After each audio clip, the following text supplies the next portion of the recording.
Selamat datang di Alur Donghua. Kali ini Mimin akan cerita novel The Crown, Emperor of Eternity. Sebelum mendengarkan, jangan lupa subscribe, like, komen, dan share ya, biar Mimin tambah semangat. Selamat mendengarkan. Melanjutkan episode sebelumnya, Qin Kue Kuan merentangkan tangan gioknya dan ribuan sinar cahaya perak melesat keluar, lalu berubah menjadi pita-pita perak di sekujur tubuhnya. Pita itu bergetar pelan dan kekuatan yang mengerikan beriak keluar, menyebabkan seluruh ruang bergetar dan gelombang udara yang ganas menyapu ke sekeliling. Pergi, Qin Kue Kuan melambaikan tangannya dan ribuan pita perak segera keluar, menutupi Cukwangsheng dari segala arah. Saat pita-pita perak itu mendekatinya, pita-pita itu mulai terjalin satu sama lain, secara bertahap membentuk bola pita besar untuk menjebaknya di dalamnya dan terus menekannya. Cukwangsheng mengepalkan tangannya, dan batu nisan hitam mengembun. Kekuatan dalam tubuhnya melonjak dan dengan cepat mengalir ke batu nisan. Batu nisan hitam itu bergetar cepat dan segera berubah menjadi 1000 kaki berdiri di langit. Cukwangsheng menyatukan kelima jarinya, lalu menampar batu nisan hitam itu dengan satu telapak tangannya. Sebuah suara berat terdengar dan cahaya yang berkobar keluar dari batu nisan hitam itu. Saat berikutnya, rantai hitam pekat melesat keluar darinya dan langsung menghantam bola perak yang menekan dari segala arah. Ketika keduanya bertabrakan, terdengar suara bentrokan pelan. Bola perak yang terus-menerus ditekan ke tanah itu perlahan berhenti karena benturan rantai hitam. Melihat ini, cahaya dingin melintas di mata Qin Kue Kuan. Dia mengangkat tangan putihnya sedikit, lalu menggenggam bola perak dari kejauhan. Ribuan pita perak tiba-tiba mengencang, dan kekuatan pantulan yang melonjak keluar dari mereka secara langsung mengguncang rantai hitam tersebut. Ekspresi Cukwangsheng tetap tidak berubah.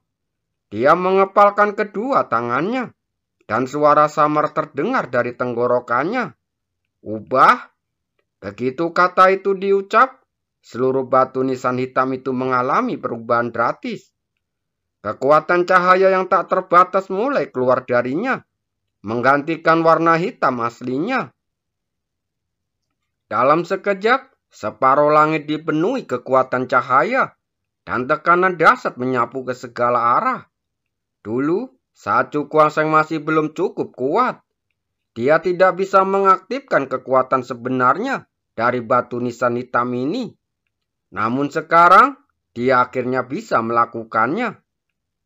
Namun, jika dibandingkan dengan kekuatan batu nisan hitam yang dikerahkan oleh penjaga makam terakhir kali, itu masih tertinggal jauh. Namun, dia segera tersenyum lagi. Seberapa kuatkah penjaga makam itu? Bahkan jika hanya sisa jiwa, dia tidak dapat dibandingkan dengannya sekarang. Cukwangsheng menarik nafas dalam-dalam untuk menekan pikiran-pikiran yang mengganggu di benaknya.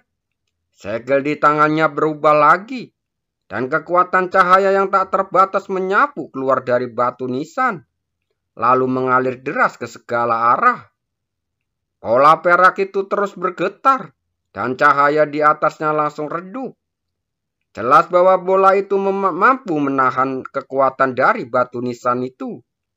Cukwangsheng mengulurkan tangannya, lalu memegang batu nisan sepanjang 1000 kaki itu. Dia mengangkat kepalanya untuk melihat sekeliling. Tatapan matanya sangat tajam. Saat berikutnya, dia meraung marah, dan tiba-tiba mengayunkan batu nisan setinggi 1000 kaki itu untuk menghancurkan ke arah bola perak. Terdengar suara ledakan keras, dan seluruh bola perak itu bergetar hebat, dan ribuan pita perak di dalamnya langsung hancur. Hancurkan untukku. Matanya berbinar, dan kekuatan dalam tubuhnya mengalir ke batu nisan itu. Hanya terdengar suara gemuruh rendah seperti guntur, dan pita-pita yang kencang itu tiba-tiba terputus di tengahnya, dan seluruh bola perak itu meledak dengan keras. Saat bola perak itu meledak, tiba-tiba sebuah sosok melesat keluar dan langsung menuju ke arah King Kue. Cukuangseng mengayunkan batu nisan setinggi 1000 kaki itu, lalu membantingnya ke tanah dengan tatapan tajam di matanya. Di tempat batu nisan hitam jatuh, ruang dalam radius 1000 kaki langsung meledak, dan seluruh langit seperti lautan dengan angin kencang, membuat gelombang yang menutupi langit. Namun, pada saat ini, sosok King Kuan telah muncul ribuan kaki jauhnya dan tidak terpengaruh sama sekali. Cukuangseng mengangkat kepalanya, tatapan matanya penuh waspada. Kekuatan wanita ini benar-benar mengerikan. Bahkan praktisi Ranaying yang tingkat 7 biasa tidak dapat menghindari serangannya, dan hanya dapat menahannya dengan kekuatannya sendiri. Tetapi wanita ini, dia dapat dengan mudah menghindarinya. Wanita ini tidak mudah untuk dihadapi, kata Feng Lier di dalam kota kekaisaran. Ratu Feng mengangguk, wajahnya yang cantik penuh kesungguhan. Jika kita benar-benar berbicara tentang kekuatan, King Kekuan adalah yang kedua setelah Qin Aotian di Istana Dewa dan Iblis. Belum lagi benua dewa dan iblis. Bahkan di seluruh tanah terlantar, berapa banyak junior yang bisa setara dengannya? Menghadapi gadis berbakat seperti itu, seberapa sulit bagi Cukuangseng untuk menang? Nona King benar-benar hebat. Dia pasti bisa menaklukkan bocah nakal ini. Untong He mendekat ke arah orang-orang dari Istana Dewa dan Iblis, lalu berkata dengan senyum yang agak menyanjung. Tetua Agung meliriknya dengan acuh tak acuh, tanpa banyak kegembiraan di wajahnya. Dia benar-benar telah melihat seni bela diri Cukuangseng. Jadi dia tidak yakin siapa yang akan menang atau kalah dalam pertarungan ini. Saya harap Nona King dapat menekan bocah nakal ini. Kalau tidak, kita hanya bisa menunggu kepala istana untuk mengambil tindakan sendiri. Tetua Agung berkata dengan ekspresi muram. Master istana mereka sekarang sedang dalam pengasingan. Yang artinya jika King Kekuan tidak dapat melakukan apapun pada Cukuangseng, maka istana dewa dan iblis mereka hanya bisa menyerah untuk sementara waktu, lalu menunggu master istana keluar dari pengasingannya. Ini jelas sesuatu yang tidak ingin dilihatnya. Ribuan kaki di langit, terjadi benturan keras lagi. Cukuangseng melancarkan pukulan yang menghantam tangan Kyo King Kuean. Saat tinjunya dan telapak tangan mereka bertemu, Cukuangseng mundur 100 kaki, sedangkan King Kekuan hanya mundur setengah langkah. Cukuangseng menahan darah di dadanya, lalu menarik nafas dalam-dalam. Wajahnya menjadi sangat serius. Begitu dia memikirkannya, batu nisan hitam itu datang melayang di bawahnya. Saat berikutnya, dia menghentakkan kakinya di batu nisan. Suara memekakkan telinga bergema di langit. Dan kekuatan cahaya yang tak berujung beriak keluar dari batu nisan. Kali ini, kekuatan cahaya ini tidak membentuk serangan, tetapi saling terkait dan terjalin, lalu berubah menjadi formasi besar. Formasi itu mulai terbentuk, dan kekuatan cahaya yang beriak di udara menjadi semakin bergejolak, lalu menyapu ke segala arah seperti air pasang. Formasi cahaya matahari hebat. Satu-satunya perbedaan dari sebelumnya adalah, kali ini, kekuatan untuk membangun formasi cahaya matahari berasal dari batu nisan. Dan kekuatannya secara drastis meningkat. Wajah Cukuangseng tampak serius. Dia melambaikan 10 jarinya, lalu tiba-tiba menampar formasi cahaya di bawahnya. Pada saat yang sama, teriakan dingin terdengar. Pedang cahaya matahari agung. Seluruh formasi cahaya matahari bergejolak hebat. Kekuatan cahaya yang tak berujung meraung, dan pedang cahaya yang sangat menyilaukan perlahan bangkit.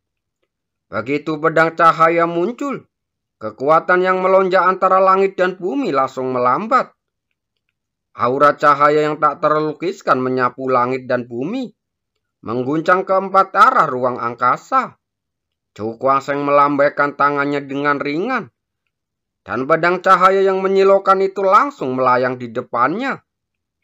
Dia mengangkat kepalanya sedikit. Tatapan matanya yang tajam menatap ke arah yang berlawanan. Telapak tangannya tinggal tiba mendarat di gagang pedang cahaya.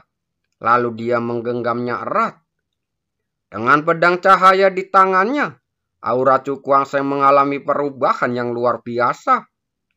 Aura keagungan yang tak terlukiskan menyebar ke seluruh dunia di sekitarnya, menyebabkan ruang bergetar. Saat berikutnya, dia menarik nafas dalam-dalam, lalu perlahan mengangkat pedang cahaya di tangannya. Dalam sekejap, kekuatan cahaya yang tak terbatas meraung keluar, dan pedang cahaya itu menjadi sangat terang, seperti siang hari yang menerangi langit. Tiba-tiba tidak ada yang berani menatapnya secara langsung karena sangat menyilaukan. Potong. Chu Kuang-Seng mengeluarkan raungan rendah dan tiba-tiba menebas ke bawah dengan pedang cahaya matahari agung di tangannya. Saat pedang cahaya itu jatuh, cahaya pedang yang sangat terang melesat keluar darinya, langsung menembus ruang dan muncul di depan King Kue Kuan. Wajah cantik King Kue Kuan tampak serius. Dia mengulurkan tangan gioknya dan sedikit memutar telapak tangannya. Cahaya perak melesat keluar darinya dan langsung bertabrakan dengan cahaya pedang. Terdengar suara tabrakan keras. Cahaya pedang yang mengandung energi pedang yang tajam benar-benar terbelah oleh cahaya perak, lalu pecah menjadi energi pedang di seluruh langit. Mata Chu Kuang-Seng langsung terpaku, dan pupil matanya langsung mengecil saat dia melihat ke atas. Karena sinar cahaya itu tidak lain hanyalah jarum perak tipis, yang tampaknya diukir dengan pola misterius yang tak terhitung jumlahnya. Membuat jarum perak kecil seujung rambut ini memiliki ketajaman yang sangat mengerikan untuk bisa menembus segalanya.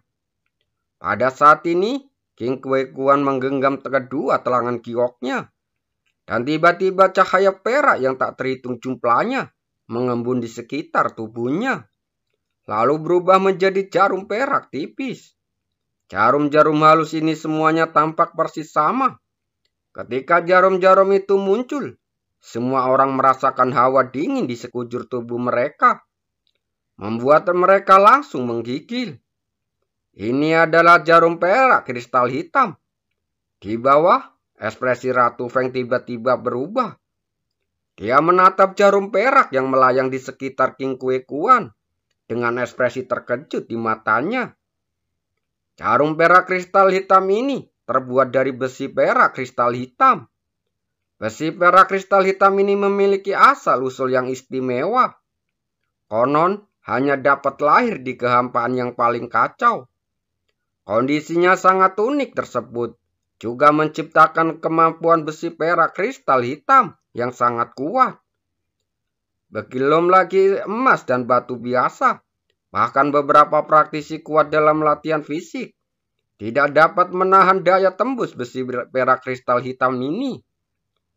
Jika Anda tidak berhati-hati, Anda mungkin akan tertusuk dari kepala hingga ekor. Jadi, bisa dibayangkan betapa mengerikan jarum perak kristal hitam ini. Hati-hati, Ratu Feng berkata dengan raut wajah khawatir. Jarum perak kristal hitam yang sangat kuat ini dikombinasikan dengan tingkat kultivasi King Kue Kuan sudah cukup untuk mengerahkan kekuatan untuk menghancurkan dunia.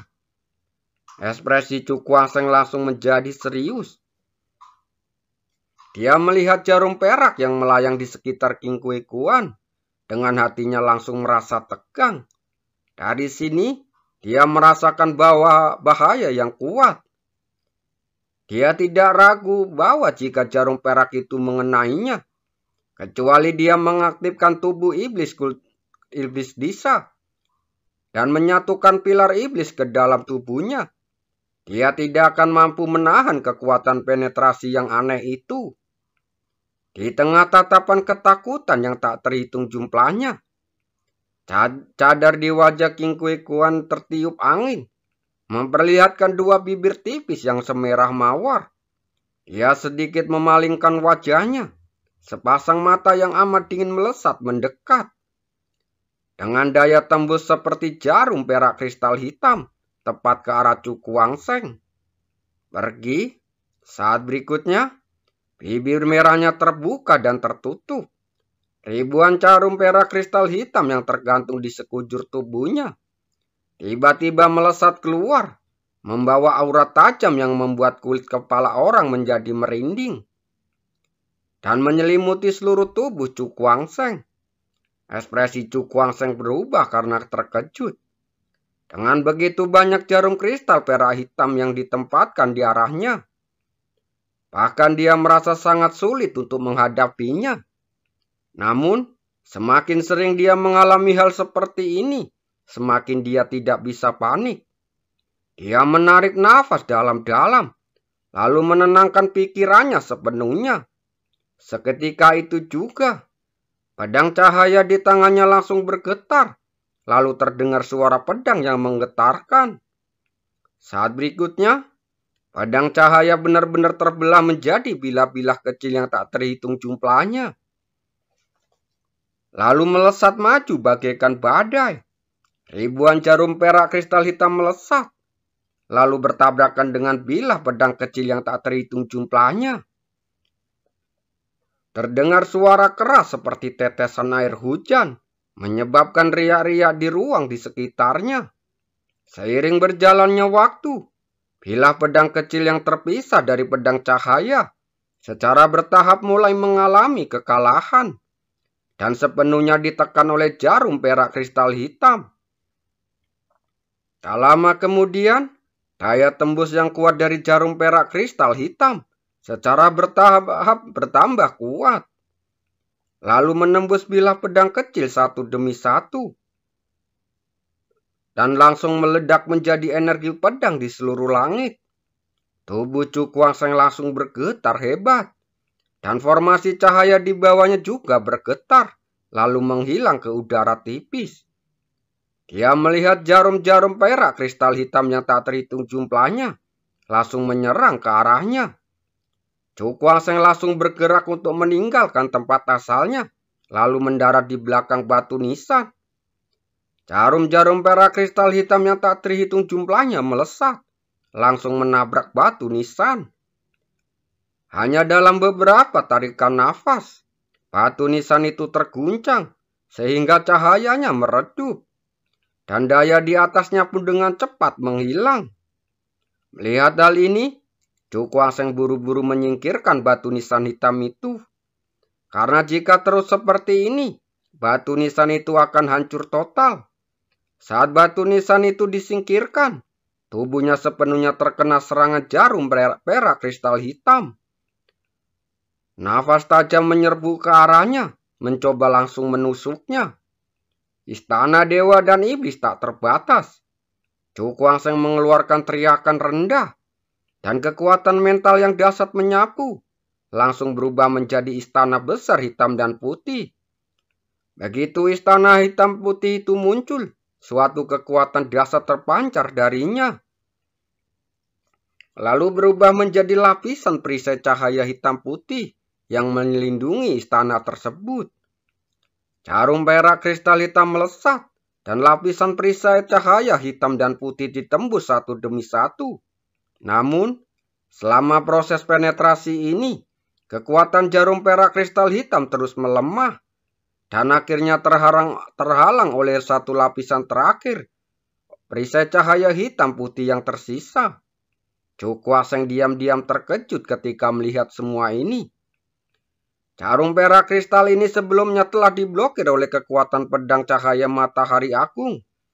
Dan sekarang mereka masih memiliki kekuatan yang luar biasa, sehingga hampir menghancurkan pertahanan yang telah dibangunnya. Saat memikirkan hal ini, ia melambaikan lengan bajunya, dan cahaya terus memancar keluar dari istana dewa dan iblis tak terbatas, lalu berubah menjadi aliran deras hitam dan putih, langsung menyerbu ke arah jarum perak kristal hitam yang telah kehilangan kekuatan untuk menyerang ke depan. Serangkaian suara renyah terdengar, dan jarum perak kristal hitam terguncang, lalu kembali mendarat di depan King Kui Kuan. Aku tidak menyangka kau benar-benar bisa menghalangi jarum perak kristal hitam ini. King Kui Kuan mengangkat kepalanya, lalu menatap Chu Kuang-seng dengan ekspresi terkejut di matanya. Dia tahu betul kekuatan jarum perak kristal hitam ini. Dalam keadaan normal, bahkan jika kultivasi keduanya sama, mereka akan terluka parah oleh kekuatan tembus jarum perak kristal hitam ini. Namun sekarang, ia dihalangi oleh lawan. Bagaimana mungkin dia tidak terkejut? Wajah Chu Kuang-seng tampak tegas, dan tidak ada kegembiraan di matanya. Untuk menghalangi jarum perak kristal hitam, dia telah menghabiskan terlalu banyak energi. Tetapi dia belum tahu bahwa hatinya serangan ini hanyalah awal dari King Kui Kuan. Dan hal-hal yang benar-benar mengerikan belum terjadi. Saat pikiran-pikiran ini terlintas dalam benaknya, Chu Kuang-seng langsung duduk bersila, lalu perlahan-lahan menutup matanya. Pada saat yang sama, suara samar terdengar perlahan. Kitab suci Kaisar Dewa. Terima kasih.